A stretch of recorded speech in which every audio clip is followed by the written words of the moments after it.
So the whole world keeps on talking about how Jewish people are great at business.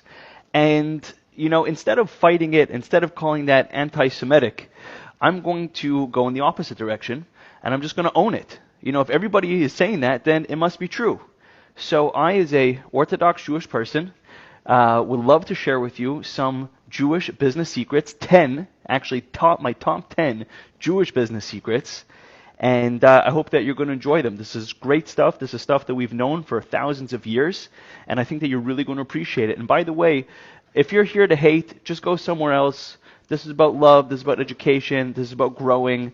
And go take your hate somewhere else. You're not welcome here. But for everybody else that genuinely wants to learn, genuinely wants to grow, I think you're going to get a ton of value. So let's just jump right in.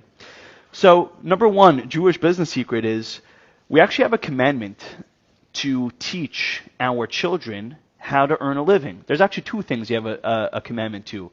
Teach your child how to earn a living and teach your child how to swim, believe it or not. And they're kind of related if you think about it.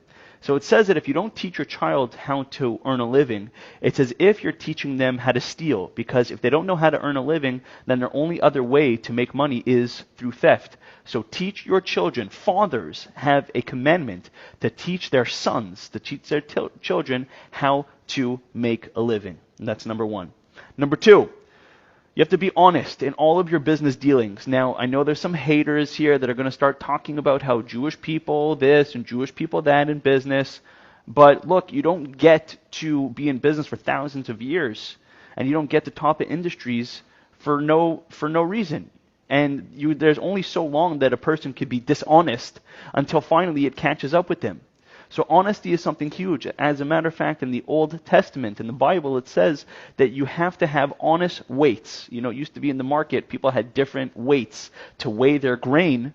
You cannot have a weight that is incorrect.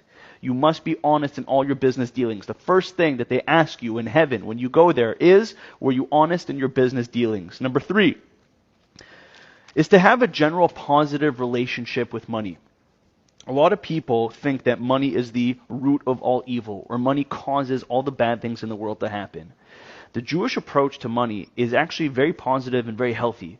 We believe that money is a tool to use to build communities, to build family, to build institutions. We believe that there's a very positive relationship with it, instead of looking at it as something that is wrong or something that is dirty or something that we don't talk about. The opposite. We embrace it. We have an extremely positive relationship with it. Number four, we help our community. This is something that people talk about that they don't like about the Jewish community. Well, I have other friends, by the way, from different communities, and they tell me that they literally try to destroy each other when it comes to business. They're not happy to see each other succeed.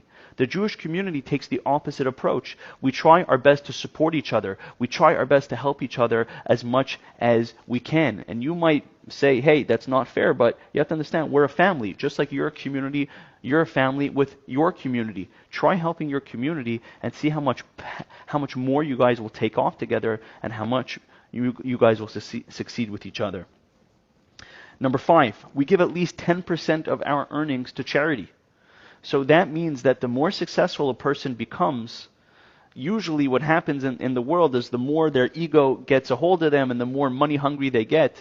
In our community, we give charity in order, A, to stay humble, and B, it encourages us to make even more than we need. If a person doesn't give charity, technically you can make what you need and then you could relax the rest of the day. One of the big motivations for us is to give charity. So there's no limit to how much we can make, because even if we are satiated, we try to make more in order to give more charity. Number six, it's preferable to be an owner than to be a worker. It says in the Bible that when there's a Hebrew slave that works for a master and they work for them for 7 years and they want to continue working for that master, at the end of 7 years, they actually used to take a nail and put it through his ear and put it into the door. Why? Because it reminds the person that really a person should only be working for God and only God should be their master. It is preferable to be an owner, to be a boss, than to be a worker. Number seven, Don't do to other people what you wouldn't want done to you. In other words, the world calls it karma, but it's a real business secret. When you treat others with respect, and when you treat others properly, and you don't do to them what you wouldn't want done to you, that will come back to you full circle. Number 8, you keep 1/3 of your money in cash, 1/3 of your money in real estate, and 1/3 of your money in inventory. That way, if something happens to any one of your income streams, God forbid, you're hedged and you're protected. Number 9, we take 1 day off from work every single week. That means no emails, no phone calls, not even thinking or speaking about work. And that day for us is called Shabbat, the Sabbath. That's a day where we recharge, where we rejuvenate, where we don't involve ourselves in business. So that way, when Sunday and Monday morning comes, we are ready to hit the ground with a vigor because we had a chance to have some downtime. And number 10, probably the most important of all, on the American dollar bill, it says the beautiful words, "In God we trust." So at the core of our business dealings, we trust God. We trust God that He's going to give us success. That's why we're not afraid to take calculated risks, because we understand that we are not part of a random cosmic cycle that you could be burned at any given time. No.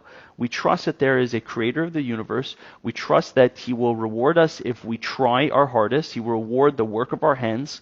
And when we go out into our work, we trust that God will bless us, and this gives us confidence to keep on growing. I hope you enjoyed this video. I know it's definitely a